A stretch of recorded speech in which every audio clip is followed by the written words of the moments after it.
Sprixie Show! Welcome to the first episode of the Sprixie Show. Today, we're gonna be looking at something so interesting and so high-grade!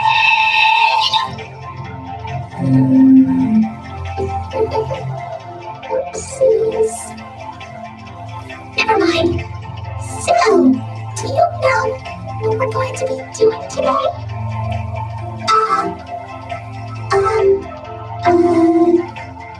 A review? You betcha! Are you excited? Because I'm excited. Well then, here we go. This is our first review. Welcome to Pooh Corner. It's a good place to start, huh? But wait, I heard about this show. It's, don't worry, Orange. Please just calm down. It's okay. Mom, I don't want to hear about it anymore. Please, I don't like this show. I want to go home now. Can we just skip this review, please? Please. Anyway, let's continue with the review. Well, first of all, it looks like an innocent Winnie the Pooh show, huh? Well, it is. It's worth noting that this is the very first Winnie the Pooh TV series. And as you can see, it's live action. Who doesn't love live action? Okay, let's play it straight. Let's just take a look at some of the differences. The biggest difference is Winnie the Pooh himself. He looks like Winnie the Pooh, only some people think he's creepy looking. Well, the cartoon Winnie, he's kinda cute. As you would expect, that's his regular appearance. But the live action part of Pooh Corner, he's kinda, dare I put it, a little bit unnatural. I mean, his head seems a little too small, obviously because it's a costume, and people don't have that big of a head. And I don't know, just seeing him walk around in like full body when there's somebody in the costume, it's just, I don't know. And don't even get me started about those eyes. I don't know why they made his eyes look like that. I guess it's just so he can blink. Who can blink without those? And does anybody know what they all look like? I assume they look like something. It's probably because of how low budget they are that they can't really afford to make them look so good. You know what I'm ignoring? Piglet is, he looks kinda cute. I'm pretty sure that the person who made these costumes had to make sure that they fit the people, were able to have their heads and their bodies be perfectly fit.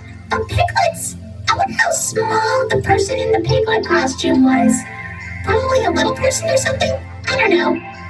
But let's look at the differences between this piglet costume and the cartoon piglet. Well, the head's a little bit roundish. Also, this version of Piglet wears a scarf. Well, Piglet, we all know, does not wear a scarf. I mean, it is a cute looking scarf. I do like scarves, but, I don't know. He does look cute in that scarf, I must say. Now let's look at Tigger.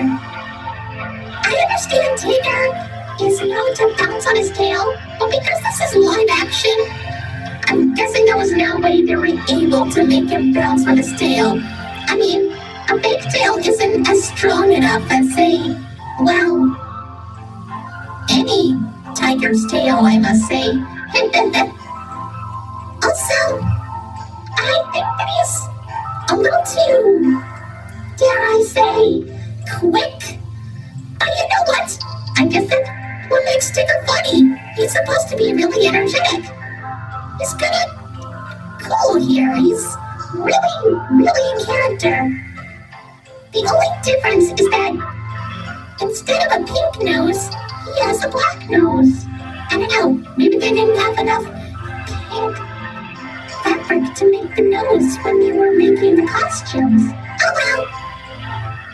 Now as for Eeyore, he is considered to be, well, an old gray donkey. As he is. But the thing is about this version of Eeyore is that he's less depressed and more cheerful. Also, I don't know if this is tied to any of the other stuff, but he really, really likes to eat thistles. I mean, thistles are plants, so I guess maybe they kind of put that into the actual Pooh stuff, but I guess that we never really got that information, and we've only heard it here. Also, how does the Eeyore costume work? So for Kanga, I understand Kanga is kind of the female in the Winnie the Pooh cast. But just seeing the live-action version of Kanga, well, in Welcome to Pooh Corner form, she kind of looks a little bit like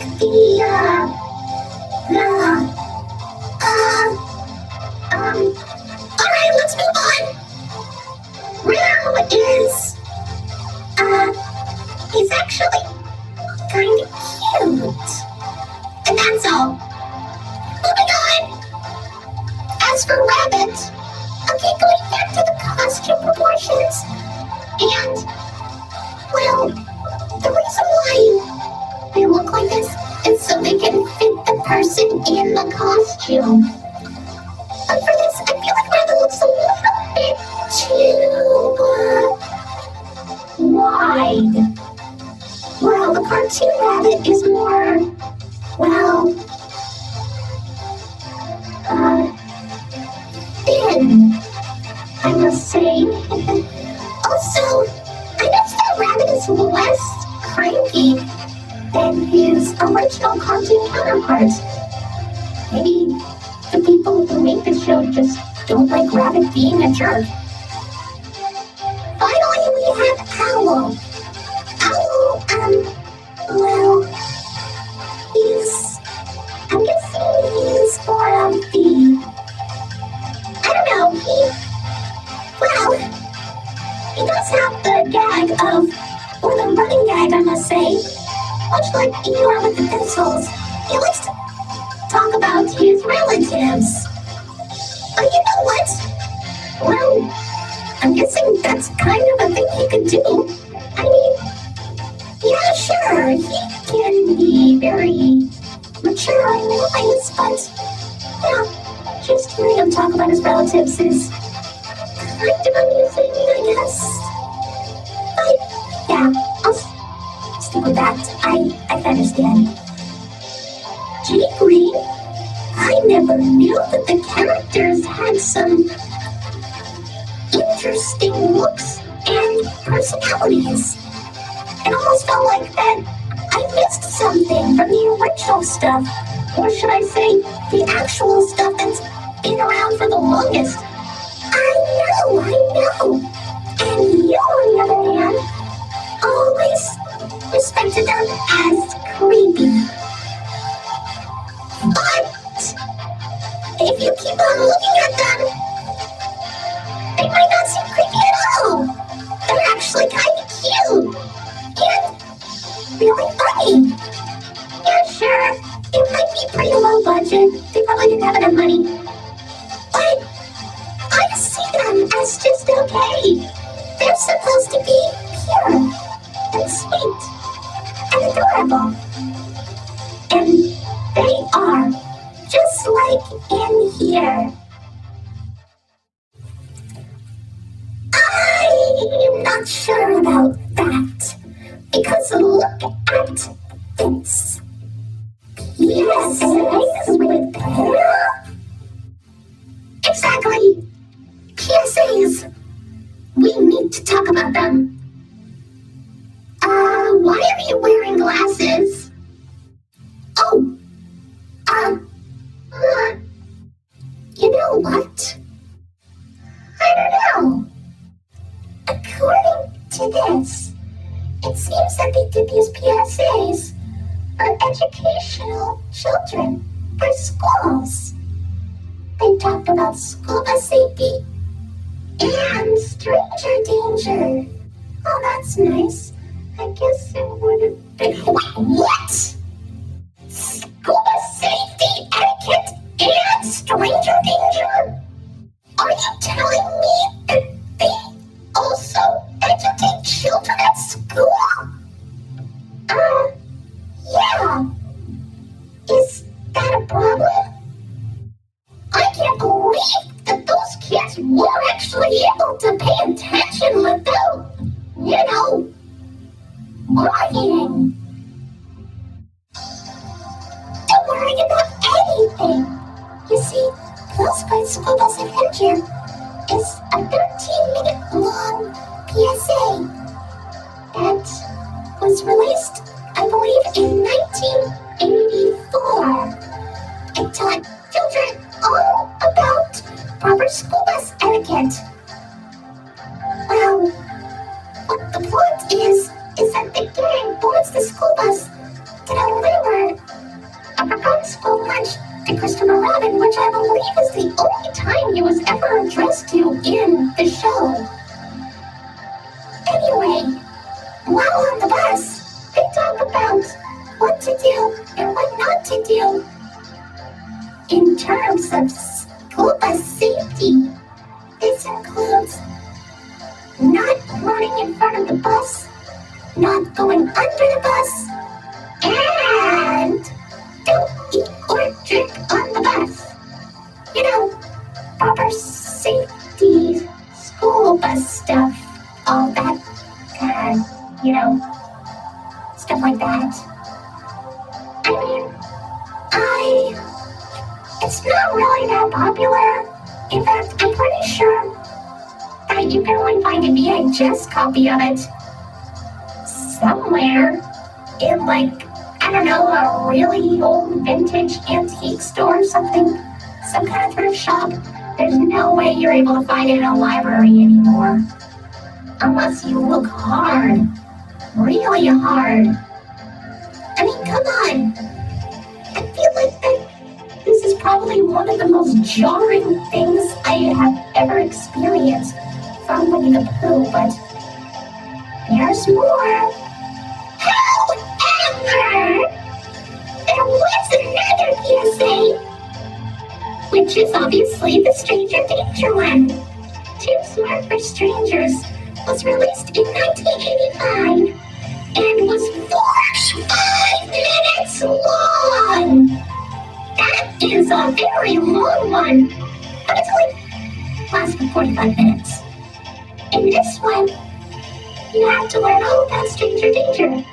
It features a few kids talking about what to do when approached by a stranger and what to do when, that happens.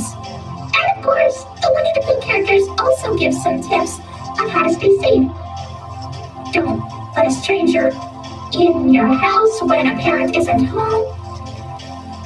Don't take anything from a stranger if they offer it to you, and run away when approached by a stranger while on the street.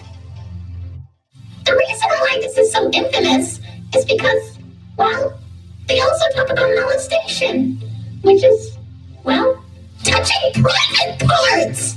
They talk about private parts in this. But despite all of that, it's still a really good show, just like all the other ones. Well, that's our show.